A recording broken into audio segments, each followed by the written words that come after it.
I felt like I was suffocating or drowning. And every time I would reach up and ask for help, I felt like I got pushed further under.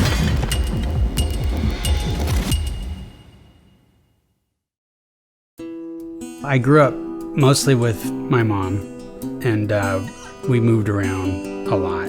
To date, I've actually moved 36 times, and I'm only 31 years old. We were just always looking for something totally ideal.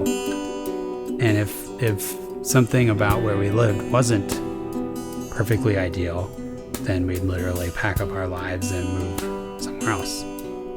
I mean, it was kind of my job to validate my mom. And when I was validating her, she built me up to the point where I was on this pedestal.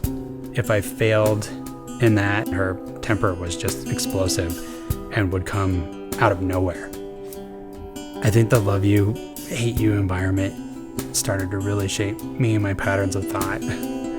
On the love you side, I started to become pretty egotistical, as I so often heard how my opinions, tastes, and preferences were far superior to everyone else's. And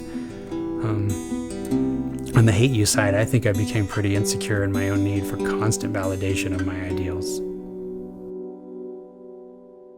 I met Mike back in college. We started to date.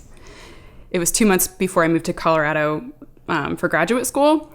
So we really didn't have a whole lot of time to get to know each other in the same city while we were dating.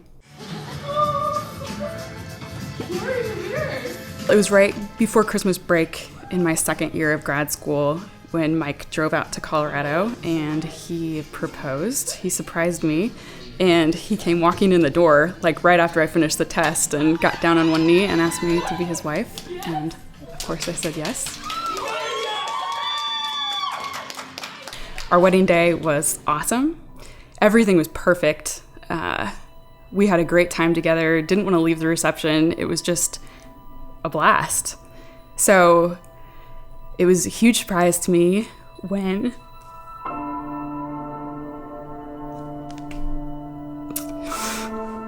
I woke up the next day and Mike was really distant.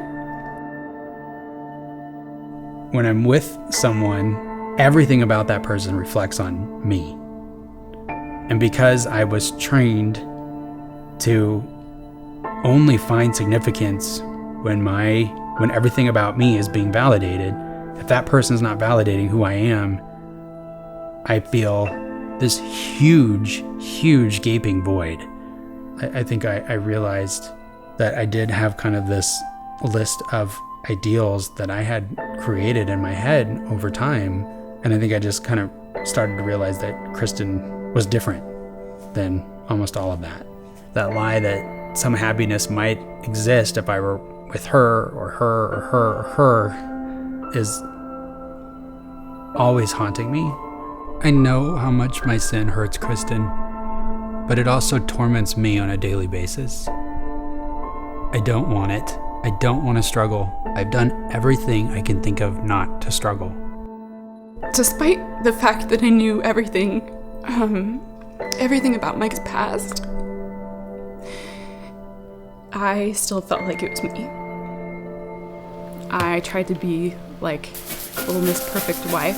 I would clean obsessively, just, trying to kind of get out that emotion that I was feeling, that I wasn't good enough and I was going to make myself good enough. I worked hard on my appearance, made sure I was going to the gym, and I didn't want to rock the boat any more than I felt that it was. At the same time, there was also kind of a growing hatred and blame in me toward Mike, that his deep dark sin was the problem and I was perfect and exempt from sin because I was the victim of his. So I could treat him however I wanted to treat him during that time.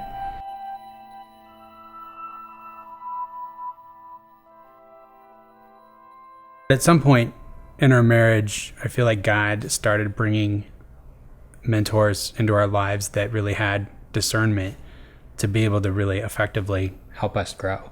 And one of those mentors who has played a huge role in helping us grow in our marriage is John Degner with CBMC. Let's hear it. He made me feel like everything was going to be okay just because he loved us unconditionally.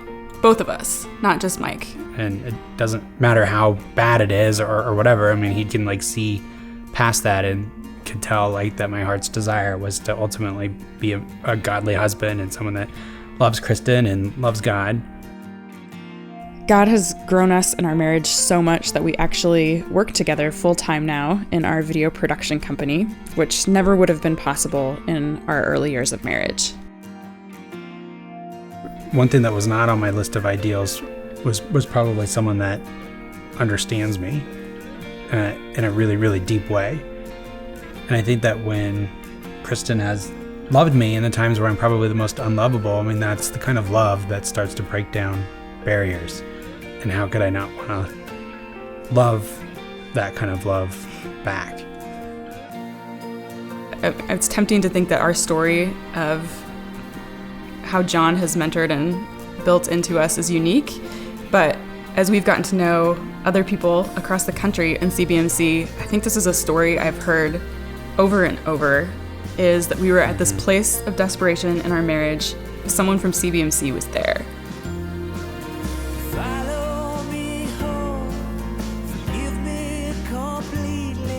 I think for us, we really are a work in progress and we've grown, but we have a lot of hope for the future that we're going to grow way beyond where we are today.